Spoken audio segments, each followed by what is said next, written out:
how they just got married, got the marriage arranged, or something like that. You wake, Green? What time did you go to bed last night? I lay down, I was like, are we ready? Devin says, Mom, you have the remote, don't fall asleep. Like 4 times. Good morning, ladies. Good morning. Good morning. This is Jim Ryan talking, and it's August 3rd, 2003 in Somerset, Pennsylvania. And we're making this tape at Bill and Alice Ryan's house. That is Nan and Grandpa to some of you, Mom and Dad to those of us on the couch and behind the camera. And this is the weekend of Tom Kumpf and Teresa Ryan's wedding. And this is the morning after the wedding. Teresa Ryan would be here, but she's enjoying her wedding morning, presumably with Tom Kumpf. And we're here with Karen Ryan, Maureen Ryan, and Mary Ryan. We'll leave it at that. Mary Ryan. We are the newly announced bachelorettes. Mary Ryan, not right newly here. announced. The only 3 remaining single Ryan girls at the time. Yes. The hottest, right? True. You go. You're the only 3 remaining single women in the family. All 3 still single as of 2003. Still, thanks for adding that in. Or lately. Didn't need to put still in there. Okay. There's hope. Well, There's hope. the plan of the tape is to be very informal, but just to talk a little bit about Somerset or other things, you know, early in life. Living in West Fairview Street, going to St. Peter's, other things. And I thought I'd invite Karen, being the youngest, to reflect a little bit about life in Somerset as you remember it. Okay. In whatever way you want. Well, I'll start with the old house. Just a memory for me is playing lots of school and lots of playing hospital. Lots of hospital. Down in the basement, in the cubbies, under the steps. Karen also changed outfits 10 times a day. And I did, yes. Karen liked to dress up. Always a special occasion for dressing up. Or shawls. Including a towel that was made as a shawl when I played secretary, because it was very fancy. One of the best things about the old house were those closets that Right. became forts and Hiding places. little homes Yeah. and dressing areas and reading rooms. Didn't we make a reading room out of the little room underneath the cellar stairs at Yeah. one point? That was actually with flashlights strung up, and it was a house. it probably needed a It password was too. a house, kitchen/bedroom. Yeah. But I think That's where Maureen got her first kiss. Okay. Other direction. What? Who was guy? the cleaning lady at the time? Mrs. McGee. Mrs. McGee. Well, Laura before- McGee. But before you tell that story, we are not currently in that house. Right. We're talking about, maybe you could say something about where this house is. This is the house up the street. Now known as the old Ryan House. The old Ryan Finally, House. since we've left it, it is now called the Ryan House. What's the Whereas- address? 583 West Fairview Street. That's right. And And those are It's just a block away. as long as Years we that lived you there, in it was the Gerzenda House. As long as we lived there, remember? Yes. Because the Gerzendas owned it previous to us. And when did we move in?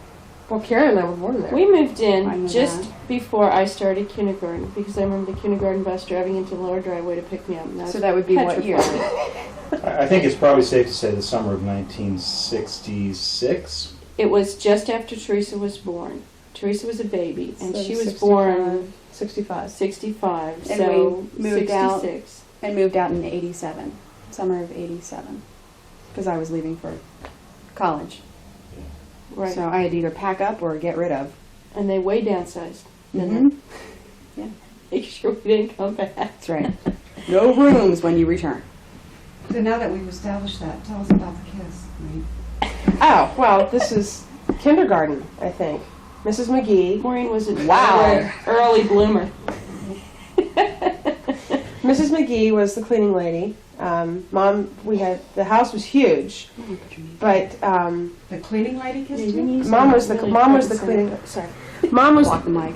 Mom had a cleaning lady, Mrs. McGee. I don't remember her first name, but she had a son, Roy, and Roy and I were in kindergarten together. We both went to afternoon kindergarten at Maple Ridge, and I bet you did. Well, we were playing house underneath the steps in the basement. You come down the basement steps. It was your soon to be your bedroom. Before it was But it Mary's wasn't. bedroom. It was still the It was still pantry just like a, slash dirt room. yes, Or something. with the dirt floor, or concrete floor. But there was a closet underneath the steps, and Roy and I were playing house while Mom and Mrs. McGee were cleaning the house, and we had it divided by we had a sheet that divided half of the steps into a bedroom, and the other half was the kitchen. We were playing with all of Dad's camping gear. The chest from the furnace room, Dad kept camping gear. So we took out those, and we had our meal in the kitchen, and then we went to bed. You have to give a kiss goodnight before you go to bed, so. Going to bed only lasted about 10 minutes, then it was time to get up and have another meal and do it all over again, so. Roy McGee. Why don't you talk about what it was About like to 7. live in as such a large family? What your routine was from the morning to the evening? Did you have chores? Did Was we it have chaos? chores? Was it- Did we have chores? We were a mini military family without Dad ever having been in Yes. the military. I don't know how he did that. So describe that. You guys Very chip in organized. anywhere. Mom had a We were in rotating teams. list, Mm-hmm. an on-call list. For a few years, it was the bluebirds, the sparrows, the blue jays. I don't And then remember that. Then that changed names over the years as there came to be more kids. As soon as you were tall enough to stand on a stool and be able to reach the dishes in the sink, you were assigned to be part of a team of 2. And teams always had, of course, an older member and a younger member. So in the morning, the team had to be up first. The older member was in charge of It was getting called being things on. rolling. Being And had to on. come downstairs Being and help on. get that table set because we were sitting down for formal breakfast. There was no such thing as grab and go. No. Formal breakfast, usually with tablecloth and napkins. Everyone's seated at the same time, and you better be there. And a bed sheet. Bed sheet was a tablecloth because It's the important to have table's that. another story made by Dad's patients at the State state hospital. hospital to be indestructible. The I mental think it's- patients made the chairs. I don't know where and the it's table. gone, but that table It's made out of sold. the hardest formica ever, and it was an amazing table. The only thing that would fit it for a tablecloth was a bed sheet, and we would use cloth washcloths for napkins. They were very elegant. So what did you have? What did you eat during this form? A lot of oatmeal. A lot of A oatmeal, lot of oatmeal. Scrambled eggs. scrambled eggs That were not cooked. Cold cereal that didn't. occasionally pancakes. No sugar-coated cereal. No, wait. But 10 different We varieties. did sneak in a little Fruit Loops, but always mixed with the Cheerios. Right. Always mixed with the cherries, make it go farther. And So then super- we'd pick out Fruit Loops. And Super Smash. 10 Now, Cheerios. We didn't finish the 25 story of Fruit being on, though, Sorry, which go is ahead. quite a story. Because the older person is on in the morning, and that person has to make sure everything is ready for breakfast and has to make sure everyone clears their dishes off till the table is empty. Clear. And the team yells clear, and everyone is supposed to jump in and engage on cleaning the table, However- except my mother and father, who would, of course, be sitting back having a relaxing cup of coffee, Right. as far as Can I I- remember. Just let me interrupt you for 1 second. With the whole clear, we would ask, after we were sitting there for, it seemed like hours, can we clear? Yeah. We would ask Mom and Dad, can We we needed clear? the red light, the green light to clear. And sometimes in the morning, I think Dad just said, well, let's give it a couple more minutes, just so we could sit and stare or, watch him finish his Pinch each oatmeal other, with pinch some, each other under the discipline. table. some dry, some little stuff coming out of his nose, just watching him finish his oatmeal. So, it was always we always asked many times, could we clear? Can we clear? Oh, were you chatting with each other during this time, or were you No, we were just watching the clock. Well, you no, know? sometimes we chat. were. Well, yeah, I mean, you have 8 kids sitting around waiting for Mom and Dad to finish their coffee, sitting there going, And in the evening Can we go? time, Can this we go? was the time for fun family tricks, too. Can you do this with your fingers? Well, I don't know, but I can double check. Can we all lift the table with our 2 fingers, How far back can you bend your thumb? It was always, But you were allowed to talk during. we were allowed to talk. We were, quietly. Controlled it had to be, conversation. it had to Controlled be quiet. volume. And occasionally we would just listen in on my parents' fascinating conversation about the inner workings of Somerset and the lives of their Mental their- patients. their friends and, Patient. So describe the roles that each of you kind of played at this. I mean, was one of you, I don't know. Maureen, maybe you trying to buck the system a little bit, or Well, Maureen, why don't you describe the problem that happened, problems at the end of the table at your corner? because we were assigned seats. Yes. we had a Oldest sunset. kids You know. were at the 2 ends. The youngest were seated next to parents for quick grabbing. Yes. Always being Oh, close you remember it, proximity. Karen. Why don't you help? Well, Maureen sat near Kevin and, well, Kevin was at the corner with Maureen. With his And- long legs. with his long legs, and there was just this constant battle. Kicking fights under the table. Kicking fights under the table, Kicking battle fights. of who was going to have the space under the table. And then there was another problem with Kevin being extremely loud with eating his food and clanking his fork against his Well, he teeth. slurped and- his milk out of the bowl after he was done eating his cereal.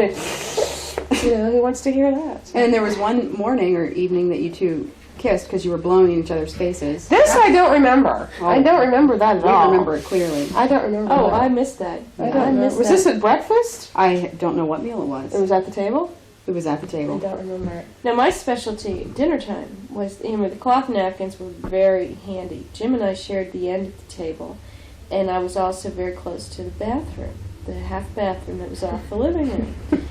This is when the table was in a couple different rooms in the house, but its last location was in our middle room on the first floor. So the bathroom is right off, and I have always been a picky eater, always. So when no one was looking, which was often, you just take off from the plate what you weren't interested. It would go into the cloth napkin, and then I would quietly ask if I could go to the bathroom. Shake that napkin out. Of the And bathroom. nobody caught on to that? I did. Very rarely. You knew what I was doing. You knew what I was doing, because the rule was if you don't eat enough of your dinner, You don't you're get not dessert. getting dessert, and Right. dessert was a big time.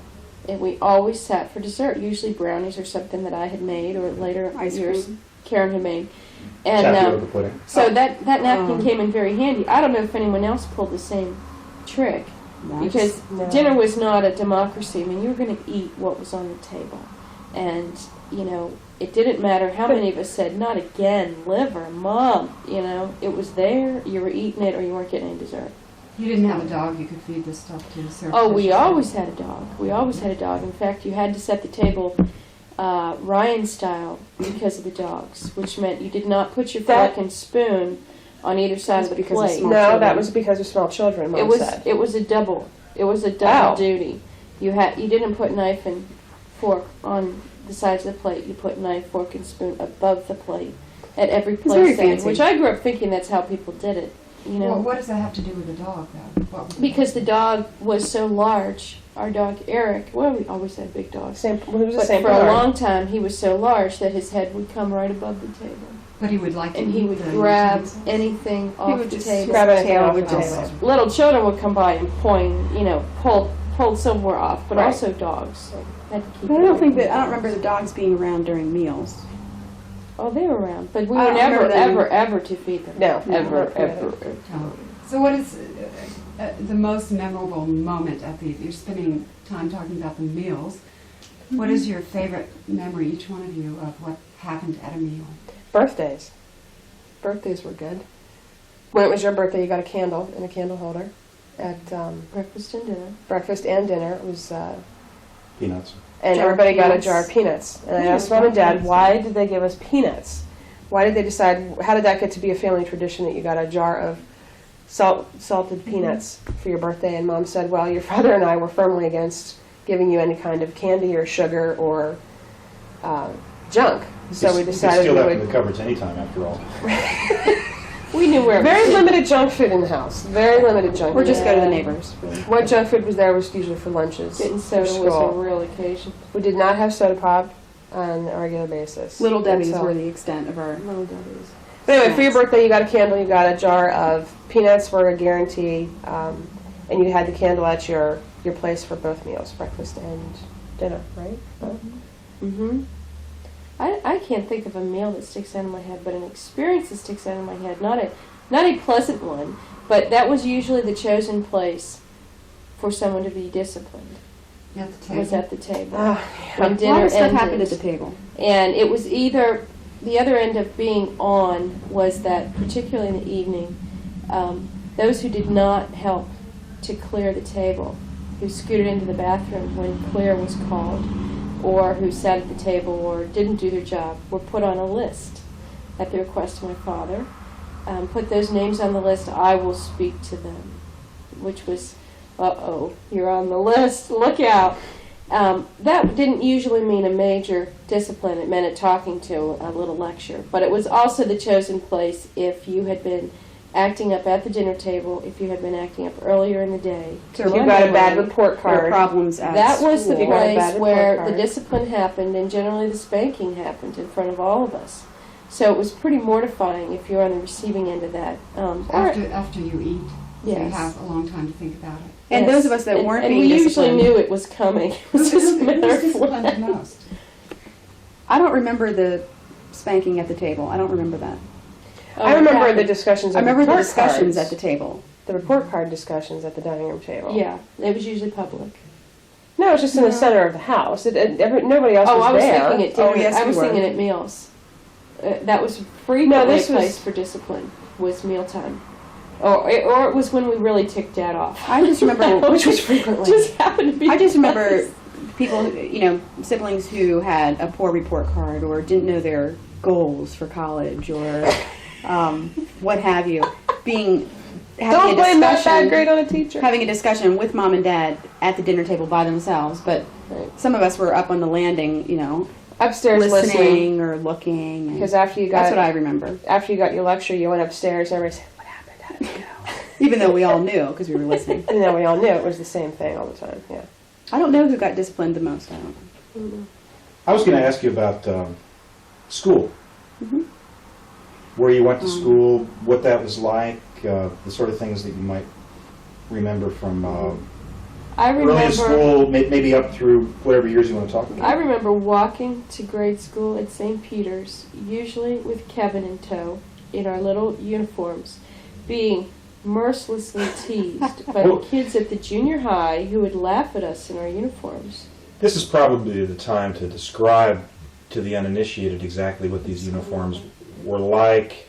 Well, we had two phases. Some detail, because I remember them, but others won't. We had two phases You of have to describe the uniforms. school too, because Okay. My first uniform was a navy blue jumper and a white blouse. Where did you go to school? Went to school at St. Peter's. Catholic Elementary school. Grade 1 through 6, One one through six. classroom per grade.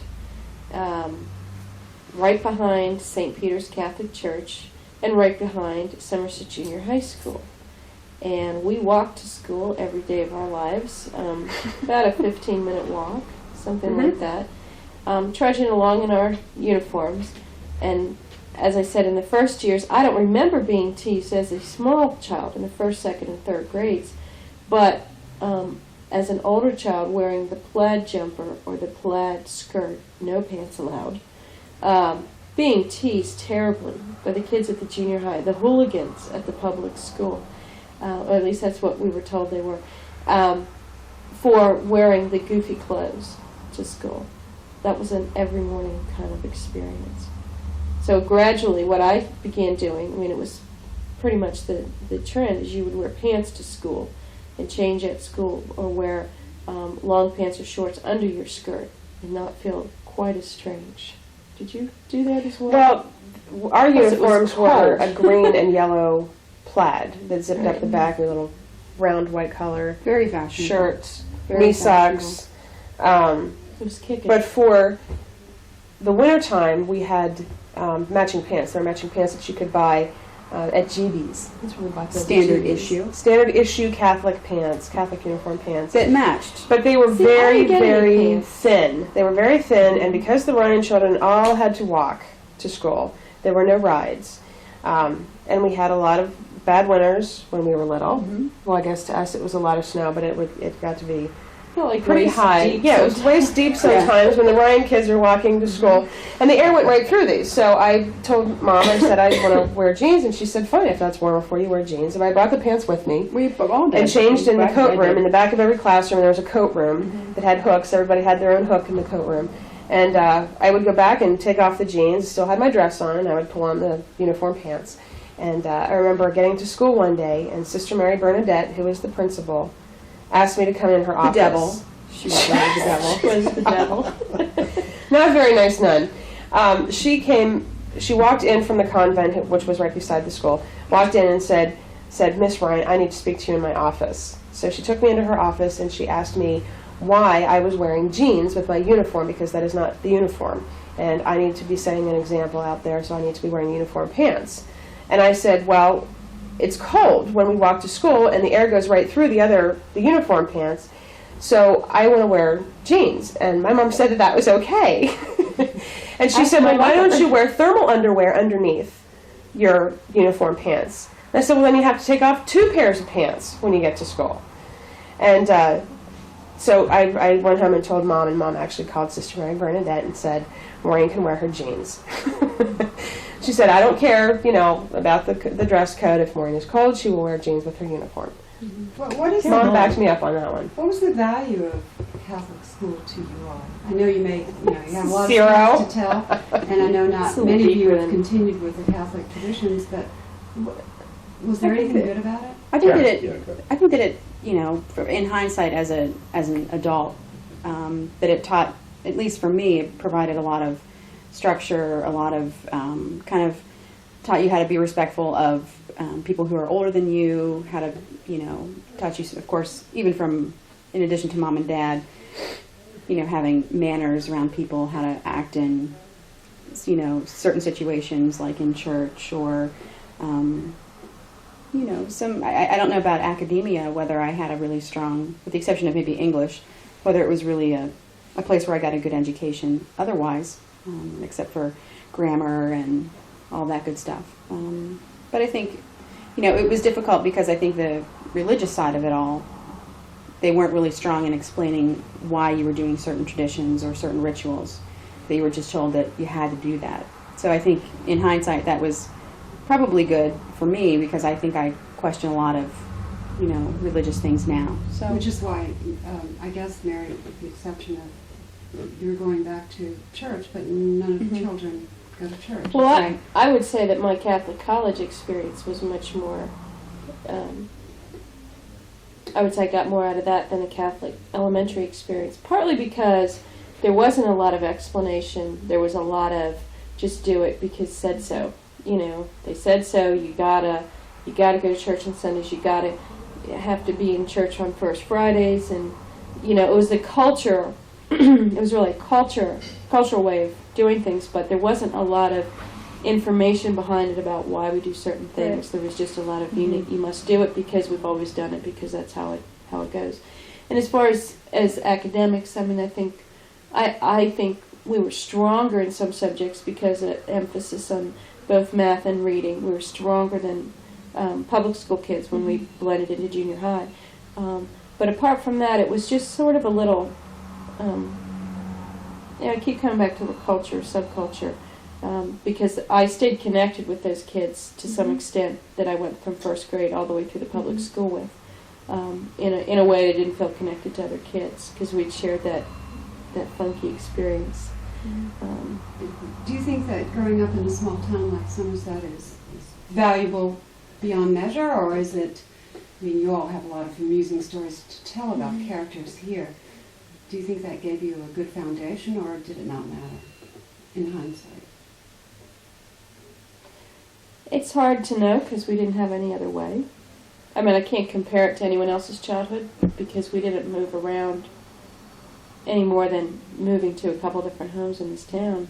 I mean, I don't know how you guys feel, but I mean, I think it was a good place to grow up, safe place to grow up, gave you a lot of grounding. I don't know what it would have been like to grow up in a suburb of a city or to live in, a more metropolitan area. I don't know how that would have been different. But Well, we weren't exposed to many different kinds of people. right. I mean, Well, we were, this just is- not the kind of people that you were exposed to in No, the city. I think There are a lot of there's- odd characters here. But I Right. think that we were all taught to, even though we weren't exposed to different people, to be accepting of different people. I don't think that really affected how we Though I don't know interacted if as it- adults. I don't know if that was a small town thing or if that was our house. I think it was more our house. Yeah. It was our house. Yeah. Because we didn't have small town parents. And I think that made a difference in our outlook as opposed to friends of ours, friends of mine whose parents have lived here and grandparents have lived here all their lives, being a little less accepting of difference than were we. And I think that came from our mom and dad, having lived in cities and lived in other places and been around a lot of different kind of people. I mean, it was kind of a joke growing up that we had one black family in town, and they had 2 kids, and they were the only 2 black kids in the entire school, and that's what we grew up with. That was the norm for us. So we didn't get exposed to people of color. We didn't. They got a Chinese restaurant in here in 1995, something like that. Pretty much a steakhouse, meat and We were, potatoes though, town. exposed on a regular basis to Lutherans. Well, But I they- guess that's a We're different story. surrounded by Lutherans. But also to, mentally retarded people. oh well, that's a whole other story. Regularly. Having been kids of the state hospital superintendent, and I tell people that I grew up playing in my father's offices and running the halls of the state hospital with drooling patients who would, Grabbing your want to food kiss and you and hug you.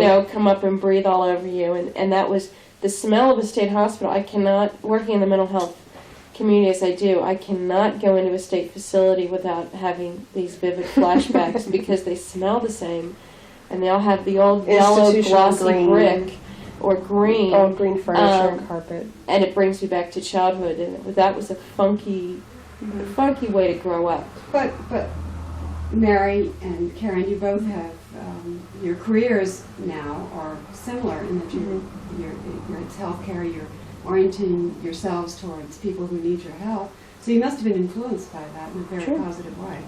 I'm sure that we were. I think I I'm was. sure that we were. I actually wanted to take you back to something very specific, but I don't think that we've talked about what you guys do today. So just like briefly, maybe you could sort of say the kind of work you're doing today, and then I want to ask you about 4-H. Okay. Or some other things that, Sewing. well, not 4-H, but in just a minute, but in the meantime, just, what sort of work are you doing today in your Okay. life? Well, I'm working as a nurse in Baltimore, and I have to say that I taught for 10 years in special ed, and so I have to mention that because that was a bigger career for me so far. Oh, me. I have kind of a nondescript kind of job. I work in the Pittsburgh Technology Council in Pittsburgh, which is about an hour from here, as a manager of education initiatives for workforce development. So kind of building the workforce in southwestern PA through a number of different education initiatives. That's what I do. That sounded like it came right off the teleprompter. Well, it's that's very good. It's a hard way to describe my job. memorized I work with kids in kindergarten through 12th grade, school districts. There we go. All right. It's interesting because Karen being a teacher, working with kids, you working with kids, Well, with educationally. teachers, I work with kids indirectly. You're an Right. academia. Right, and I'm currently working with kids again. Mhm. Have off and on for years, and currently working at a residential treatment facility in Savannah, working with kids right now 11 to 17 as a clinical social worker, and trying to duck when they swing and trying to make a difference somehow. They're in long-term care. So we all, in some way, working with kids, which I hadn't thought of as a common denominator. Well, the common denominator, of course, for all of us is 4-H. Is 4-H. And I thought I'd just mention that as a way to getting into the different kinds of activities you did when you were younger. 4-H among them, you could talk about that. I know you all had, well, I know all about your experiences in 4-H, at least I think I do. Not But, all of them. But most No, you don't. Or maybe I'm diluting Those myself. are the No, ones you we want to don't. hear about. many of them. The ones that Jim doesn't know about. I have my sources. Oh, where to start? Well, I was the only one. We We all can't- went. We can't talk about 4-H without mentioning Ann Barbera. So, Well, You wanna go you guys had more of a connection with her because she was our leader of our 4-H. We were the Roof Garden 4-H club. yes, Roof Garden 4-H club. because and Somerset is the roof garden of The Pennsylvania. three of us and Cecilia and Teresa were all in 4-H. Everybody, all four of them sewed. I chose not to sew. Good I was choice. anti-sew. I was Good into the choice. arts and crafts. I got to make all the macrame plant holders. I got to make the stuff out of dough that you could paint when it got hard. I chose arts and crafts. They can talk more about the sewing. Well, I did cooking and sewing, so I was not very good at the sewing part. I never won dress review like other people here. And I had the embarrassing photos to prove it. My most vivid memory of sewing with Mrs. Barbera, a.k.a. what could we call? I don't Devil. She was more devil than Sister Mary Bernadette. My most vivid memory of her was the summertime was your time to make your outfit, tote bag, skirt, prom dress. It's a gradual progression. It was a gradual progression from the beginning of the summer to the end of the summer where you would model your finished product at a fashion show. So we would spend all summer in her dark basement, mostly 2 or 3 times a week, working on your outfit. There were 5 or 6 sewing machines in her basement. The lights were always off. It always smelled like cooking cauliflower in her house. And not only did that have a terrible smell, but Mrs. Barbera had the worst breath. And she would come up to you and say, "Honey, you need to rip that seam out." And it Just awful. was awful. Some of us left in tears. Some of us, Some of us just left. really mad. It just was always oftentimes- an emotionally trying Oftentimes experience. when Mary and Teresa and Karen and Seal came back from an evening at Barbera's, there were usually tears. Usually. Somebody had gotten upset. Somebody was made upset by Mrs. The Barbera. seam wasn't straight or the pattern wasn't cut appropriately. I remember when you did That's a my dress. vivid memory. When Mary, you did the dress with the pleats. It was Good had pleats Lord. all over the front. It was Had a light 100 green pin flower. tuck pleats. Pin tuck, little tiny 3/4 inch pin tuck pleats. Had to be perfectly And parallel. perfectly straight, and Mrs. Barbera had you rip those out how many times? I and don't Mary even just remember. cried and cried and cried. Oh, she sounds awful. She's She was a nice now. taskmaster. Seems like a normal person now, but boy, was she the devil. So She was a so- taskmaster to the point where, and I did the same as Karen. I took cooking and sewing classes, but really once I began to know the basics of sewing, started sewing things at home and doing things on my own. And each year you take a harder project, you step up to the next project, and I was not only stepping up to the next project, but I was beginning it on my own without her oversight and breathing on me and telling me how to do it and telling me how slowly to do it. And I would often come to her house with part of it already completed. And there was a year Did you where we really Mesh. locked horns because she insisted that not only was I to do all the work at her house, but if I was doing it at home, it was really my mother doing it for me and not me.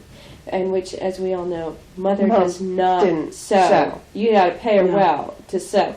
And she hates sewing. It was my own work. So it really came to a crisis point where she refused to sponsor me in the contest at the end of the summer because she denied that I had actually sewn it myself because she hadn't sat there and watched me. So that was a real...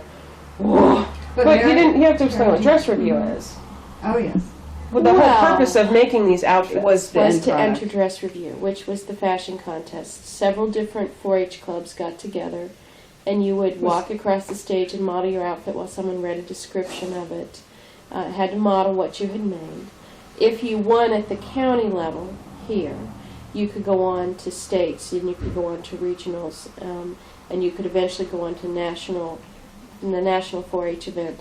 I don't know that anybody ever went to nationals from here. I had won a few times in the county, and I went to states and placed. I don't even remember. I won with that thing with the pin tucks. It was a big hit. Nobody could believe I didn't go blind over that. But it was always a trying experience. It was not easy to work with in Barbera. So do you sew now, Mary or Karen? No. I have a very poor machine. I sew. I kept sewing for a little while, but I then cook, didn't have a but I don't machine. I sew necessary items, hemming and taking things in. I have done very little recreational sewing, although Devin, my daughter, is fascinated with sewing and has just learned how to hand stitch things and loves to use the machine and can't wait to do projects on the sewing machine. And I'm still being crafty. In more ways than one. And I cook. I mean, I bake. I really bake more than cook. That was always my favorite. So you all seem so close and such good friends. Would you say that your family was your source of friendship? No. No, You Not had lots of friends it outside. wasn't the source. The whole source isn't the right My word. experience with a big family is that all I wanted to do was get away from all of you. Yeah. Because you had Oh, such that's little why we- private time. You had no privacy, none. And I think that's zero. why always we're sharing all. a room. I think that's why we're all extremely independent now, because we were all together as a group and always identified as the Ryans. You know, you would go to the store and they'd say, "Oh, the Ryans are here," or you'd go to school and they'd say, "The Ryans are You here." went as a unit. So I think it's very easy for us to be extremely independent at this point and be very strong individuals because of that. I think we're better friends now as Absolutely. adults Mhm. than we were as kids. As kids, we were all in all different directions. You know, the older four were into academics a lot. The younger four were into a lot of sports, and it just took us in all different paths. And believe me, we did not always get along. No. We had plenty of Always. fights. Plenty of fights. Oh yeah. A lot of fun, but plenty of fights. Well, how do you remember how do you remember Somerset during the time that you were growing up in it? You know, as a town, Covered or with as snow. a place to live. Small town, but I always think of it as snow covered. Yeah. It looks different now. How so? Well, it's all commercial now. I mean, when we It's a were little growing trashier. up, there were no convenience stores. We went to the dairy, and the dairy trips. We should talk about trips to the dairy. And Jamesway. And Jamesway. There was one department store which was called Jamesway, which you would kind of refer to now as what, a Walmart or a Kmart. 5 minutes down the road. And the dairy was across the street. That's really the hub of our So- activity. It was like a convenience store, Get but it your was ham just called the salad dairy. and your milk.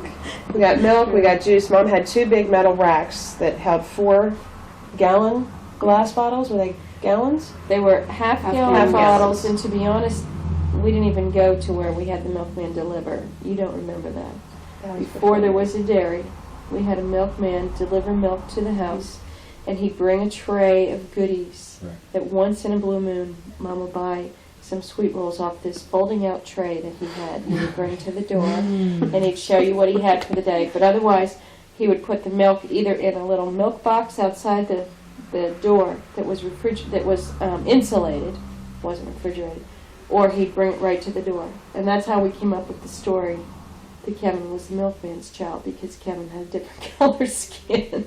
Kevin's the only olive too. Yeah. So we figured he was the milkman's kid. wasn't he adopted? I think so. Anyway, sorry. But to for us, interrupt you. I would say the younger 4, we remember the dairy the most, because Mom usually had to take a couple of us with her to make the trip to the dairy, because getting a supply of milk and juice for the family for the week was She needed usually some, For a couple of it was days. for usually 2 or 3 trips to the dairy a week, and she needed some manpower to get those bottles in the house. That's right. and if there wasn't time during the day, and there usually wasn't, Mom would take us down after giving us a bath. Would take us down to the dairy in our pajamas to Mhm. get 6 milks, and then you could Maybe get a chocolate. maybe a Maybe an chocolate orange drink. and maybe an orange drink. But it was usually 6 full gallons of milk, and then we had to haul them back into And that the lasted pizza. how long? Couple of couple days. days. Couple of days. Because we had milk at every And- meal. And it was really Yeah, tragic yeah. if you had dropped one of those milk bottles, you know, in loading them from the carriers to the refrigerator. Just like it was awful to drop all the plates when you set the table. Which happened Did a you couple drop of the times. milk? Oh yeah, I think I all the have. time. Yeah, I think everybody probably did. Or in the refrigerator at And the these house. were all reusables. They all went back to be re-sterilized Took and the refilled empties. again. But there are also the trips, out in Somerset with all of us to Jamesway or to the dairy or to Pizza Hut later on, where there would be a sibling who would be left at the location. Sometimes Mom left one of us behind. Because it was Kevin and by James were accident. reading a magazine. That was Teresa typical. in the bathroom somewhere. Tom at Jamesway. Tom at Jamesway. Tom was left at Jamesway. Teresa was left at Pizza Hut. in the bathroom. In the bathroom. She went to the bathroom. Mom loaded up the car and just She assumed said, we were all she said, in. "Are we and- all here?" And we're like, "Yeah." I mean, we're not going to look around. They're like, "Yeah, I think we're all here." Well, and the then- car was always packed, so what Yeah. was one less? The manager from Jamesway would call and say, "Mrs. Ryan, your son Tom is still down here." Describe some of your family vacations. I've heard about those, and also, going to restaurants where you Let all me had tell to you bring a your own restaurant sandwiches. story. Oh, boy. Well, that was a rarity. That we have a famous story about that. But I have one memory of going to a restaurant that I tell people who don't understand big families. There was in the right at the Turnpike interchange, where there is now an Eckerd's and a McDonald's, was the Roof Garden Inn, or the Roof Garden Hotel. I forget the exact name of it. I think it was the Roof Garden Owned by the Hotel. Kerwins. John Kerwin and his Yes, wife. friends of my parents owned the hotel. Where now exists the McDonald's, right? McDonald's and Eckerd's. I used to cut the grass at the Roof Garden Motel. Okay. It was a lovely little white siding hotel, and right at the Turnpike interchange before it all became commercialized. And they had a restaurant at the end.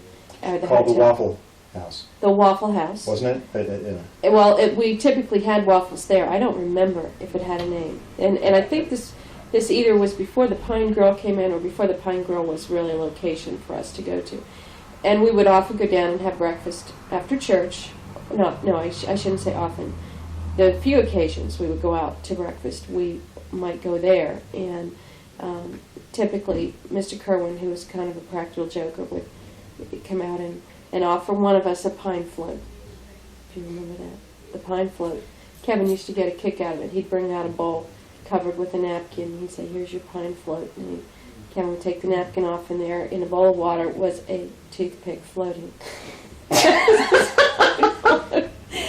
But I remember saying, after one of these big breakfasts, I remember saying to Dad, "Gee, why can't we come here every Sunday? You know, this is cool. We should go out to eat every Sunday." And there were 10 of us at the time. You guys were quite small. And he said, "Well, do you know how much it costs to take 10 of you out for breakfast on Sunday?" And I'm like, "No." "How much?" "About $20. Vivid in my mind. He said, "We just can't afford to spend $20 on breakfast every Sunday." You know, of course, now you'd spend $20 on McDonald's and a movie. You know? But that restaurant eating was not frequent when we were young. No. It was infrequent, and it was always kind of a circus. For some reason, I remember us being less well behaved in the restaurant than we were in church. Church, we were, little soldiers. Right. But at the restaurant, pretty much anything went. It was kind of wild. And you were asking about, or somebody Family mentioned vacations. something about family vacations. I remember more of the family, the trip to the vacation versus the family vacation itself. And being in the Volkswagen bus, it being really, really hot. With no seatbelts. Now, the Volkswagen bus only had these little tilt windows. They didn't roll down, except for the driver's side and the passenger side Right. in the front seat. But the rest of, so it was, Tight quarters. it could Hot, be very tight quarters and mildly aromatic from older brothers. As we're driving for 8 hours down to Nags Head, North Carolina, we'll saying, identify you know, which older who cut brother, one, who you know. cut the cheese. First, And when are we going to get there? When are we going to get there? Same stuff that people do now. But we were all traveled in a VW bus. But I also remember on the Yes. way to the vacations, I would always have to, and I think probably you, maybe Tom, have a Frisbee in my hand, and we would be pretend driving in the back shelf, just, which was a steering popular and- spot. Probably Which was for a the back very, shelf. very popular spot. too. Totally dangerous hours. and lethal if we ever got rammed from behind, because there were no seatbelts of any kind. Well, we didn't wear seatbelts Just at all thrown in in the there. car. Brother never had us wear seatbelts. It was not a big deal. For many that We times, shoved them down into the corners, well, because they were in more the early loud. years, there were no seatbelts in there. Right. And It was listening just to a regular car. listening to 8-track tapes, Asia. Listening to What was the other one? eight-track tapes. Neil Diamond, Neil Diamond. Chicago. Chicago. I remember our first big family vacation, and I'm not counting going down to, I mean the not going down towards Sportsman's Lake? to Sportsman's Lake, Me or too. down across from near Hidden Valley. I'm forgetting what the little camping area is called down Pioneer there. Park. No, not Pioneer Park. It'll come to me. Cooser. Cruiser. Yes, those Right. those were our style vacations for a long time. But our first big family vacation, where we went to Rehoboth Beach, Oh, yeah, I and remember. most of us saw the ocean for the first time. Yeah.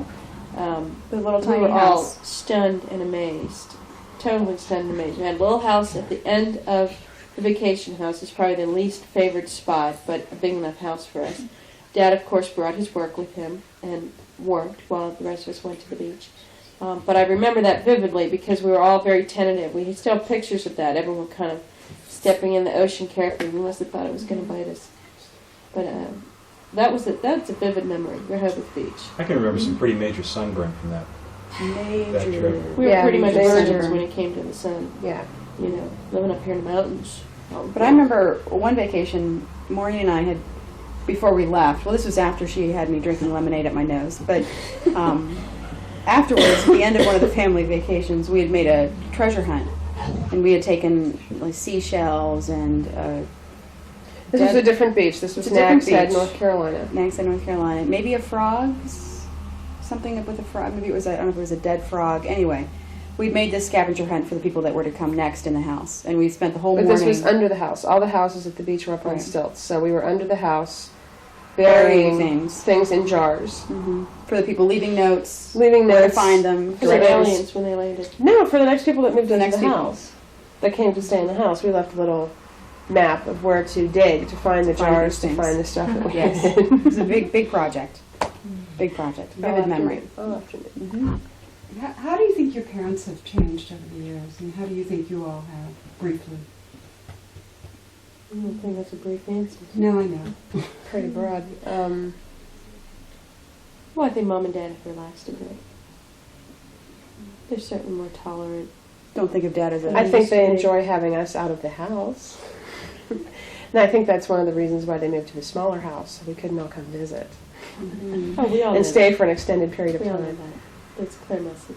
Well, I certainly think with the siblings that we've become, or at least I've become closer with some siblings as I've gotten older, certainly, than we did when we were younger.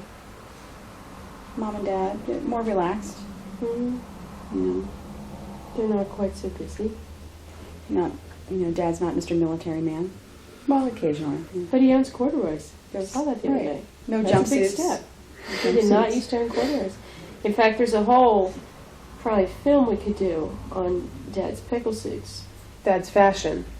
The green Through the 70s and, polyester 70s and jumpsuits 80s. with the zippers and coming home with the date, dropping you off and having your father walk in the kitchen in a green pickle suit. Yeah.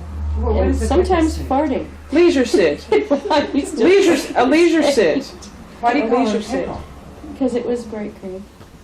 But he also had one in blue. He had one in maroon. He They had a would brown zip up one. He from had the a tan top, bottom one. to top, and they always had a nice little buckle belt around the middle. Jack He would- LaLanne. He would For those wander that- through the house in these. Jack LaLanne. It was comfy. Mhm. He didn't own any jeans. I don't know if he I owns never. jeans yet. I have never seen Dad in a pair of jeans No. ever. Doesn't own Overalls, jeans. but not jeans. And he's been able to perfect the sweatpants. He just still wears them with button-down shirts. Right. Fancy casual. Fancy casual. So, but that's a change for him. He's much more laid back. Mm-hmm. Mom seems a lot less worried about all of us and making dinner for 10 and all that stuff. And I think because Dad's not so busy, he's able to spend time with us more now than he did when we were little. Mhm. And enjoys grandchildren. Very much. Very different to see him with grandchildren versus what he was like with us. Nice to see. Mm-hmm. Nice to see.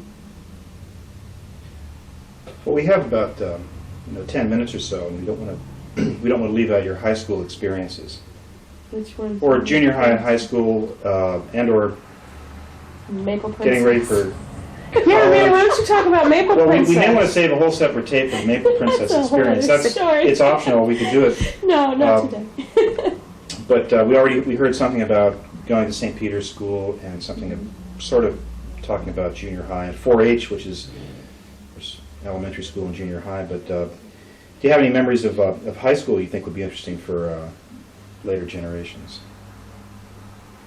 Ah, Karen and I were both in band, I loved band. I loved marching band. band. What did you play? Maureen? What didn't I play? Maureen played every instrument and made I me played every carry- instrument, but I didn't know how to play any of them. I just was kind of blowing through it. I just wanted to be in the band, so She made me carry her instruments. to I didn't know school. how to play any of them really. I took lessons, but I wasn't very good. Put it that is way. that with her? Did you take lessons with her? Yes. Yes. And And I played the piano, which you couldn't bring in a band. So I was Right. never in band. Why I did- was in chorus. Karen was well. Other generations might want to know that you were. What do you call it? I was the field conductor of the marching band, Oh, la-di-da. and I was in the Which is which is, I think most people might know, just directing the band. I wasn't the only field conductor. I was one of 3. Did you and have to walk backwards? I did. And we even went to And chew gum at the same time? Disney World and played in their, Disney World, whatever, Disney event. So got to go lots of places with band and with chorus and with orchestra. So that was a big memory for me. I enjoyed high school because of those things. You and I both did cheerleading one year. Hated it. Yeah. Hated it. Interesting. That's a whole other culture. What did you hate about it? I think that I wanted to know that I could, because I had tried out and tried out and tried out and didn't make it and didn't make it and didn't make it. That was my first sign I shouldn't have done it. And then when I finally did make it, I think it was partly that I wanted to know that I could make it onto the squad. But as soon as I did it, I just didn't like the girls that were on the squad. I thought it was stupid. We use the B word here, but we're in mixed company. It's very I'm not interested in sports. cliquish. You mean rhymes with rich? Yes. Right, sure. Very cliquish, very sort of political. It was, not a heartwarming experience. And I was on junior high squad. I don't know what. Junior high. Junior high. Go sophomore. It was fun for a little while, and then it got old, and then it got nasty. So, not a great thing. I did traveling choir. That was fun. I did that a couple years with the chorus. Got to go some different places.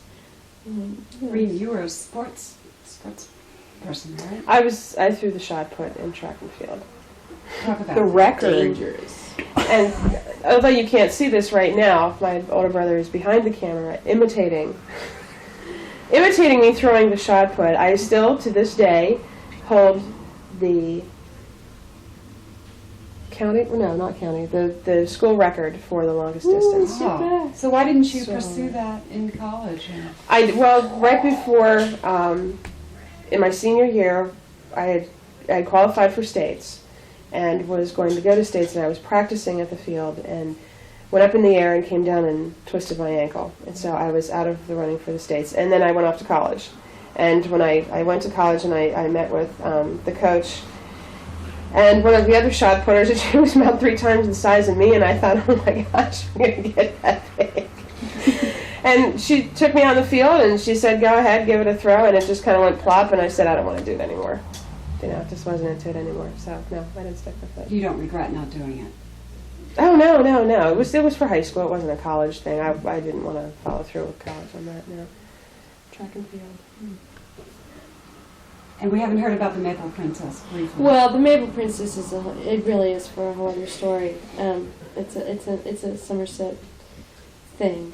But I did co-edit the yearbook with one of my best friends. Great experience, even though we had to deal with Phyllis Cindric, the yearbook advisor. But that was fun. That was a good way to spend senior year. You got to know a lot of different people and learned a lot about how to put a book together. And I look at it now and think, what a totally unprofessional job. It was fun along the way. It was good. Okay, well, I think I want to take the last couple of minutes and see what you might be able to remember of not just immediate family, but grandparents. Thinking of Grandma and Grandpa Ryan. Obviously, there'll be better recollections of some than others, and also Grandma and or Grandpa Long, or others in the sort of older generation. Whatever you want to say or remember about them. I remember Grandma Ryan, or Grandma. I remember my grandmothers. I don't remember anything about my grandfathers, but my vivid memory of Grandma Long is reading the Three Little Pigs story, and she was just the best. When she came to visit, which was not very often. It was the story of the Three Little Pigs, and he would sit on her lap in a big chair in the corner of one of the living rooms that we had, and she would read the Three Little Pigs with great animation. And it was She did all the voices. Did all the voices of all the pigs. They were all different voices. They were And great. all the voices of the all wolf. the drama. That was my vivid memory of Grandma Long. And my vivid memory of Grandma Ryan is her little shoes. Her tiny, tiny little fancy shoes. Very fancy. She And- had shoes for every outfit. And she would just take these little petite little steps, never in a hurry, never walking very fast, just always very delicate and petite. I remember her being more active. I remember Grandma and Grandpa Ryan coming to visit in our old house, unpacking their suitcase, and I was fascinated with all the little liquor bottles that Grandpa had gotten on the plane or at hotels. And he had a little collection in his suitcase. Every time he had the little thing of whiskey and a little thing of rum, and they were very cute. I had no idea at the time really what they were. And he also, I have memories of him sitting at the dining room table. And this is a vaguer memory. We have a picture, actually, of Teresa giving him a kiss, and I think I remember scenes like that, him at the dining room table. But he used to know how to blow smoke out of his ears. And he would sit there, and I'm forgetting what he smoked, if it was a pipe or a cigar, and he would put it in his mouth, and then he'd go, "What?" And it would look like it was, and I was fascinated. I thought that was the coolest trick. I have a dim memory of Grandpa Long, Mom's dad, being at our old house where Teresa was a baby. I'm going to forget the name of the street. It was before we lived at the big house. And remember horsing around and playing with him. We have a picture of that. My best memory of Grandma Long is her card playing. Wicked card player. She could play every game. And Scrabble. We could sit and play for hours. She was very good at that. And Scrabble, she and Mom playing Scrabble. Mm-hmm. Grandma Long knew all of the words. All of them. She knew all the strategy. There was no beating Grandma Long at Scrabble. And she could add numbers in her head. Like She was very good at, she like could nobody's 3 and business. 4 digit numbers she could add together in her head in a split second. What about some of your aunts? Your mom's sisters. What memories do you have of them? The most memories I have is of the Bretts because they lived 30 minutes away in Johnstown, and they also had a ton of kids. So it didn't seem like we were overwhelming them when we'd be over there because their house was already overwhelmed. So it's just kids on kids on kids. My Aunt Ruth and Uncle Jim, and those were really the only cousins we spent any holiday time with. They were the only ones in the same state. And of course, you weren't going to move all of us to another state for a holiday. And I don't So remember. those were fun times when they were all really young, and occasionally they'd come here to the house, and we'd put tons of tables together. Of course, the little kids always had to eat at the little table, and that's where I got stuck, or in the kitchen. But we do family holidays sometimes like that. A lot of fun. A lot of fun. So I remember the Bretts the best. Yeah. Well, there's just a minute or two left on the tape. We could maybe go one by one. Any last words you want to say? Either old news, new news. Teresa obviously got married the other day, and maybe you want to say something about that or anything else. Well, the wedding was great. I went off without a hitch. Food was good. I made the cupcakes. Thanks to these two girls who did a fabulous job. Fabulous job putting it together. Yes. Teresa was in New North careers. Carolina trying to plan this, so Karen and I, being the closest to the location for the wedding, decided to help her out with it. So it was fun to do. Mm-hmm. Fun time to plan it. It was a good I time. had a good time. What was the best thing very about the nice. wedding in your view? It being over. And it's over. No more planning. No more crafty stuff for a while. Well, listen, you're all single. Who's the next one to get married? You want to put? Are we making a prediction here? Are we making a prediction? Yeah, Are we same letting prediction. money- No idea. Is this a money thing? No You, idea. listen, money's between you all, but I don't have any predictions. Okay. I honestly don't. I think I'll be Really? last. No out of the pressure. three of you. Right. Time will tell. We'll see.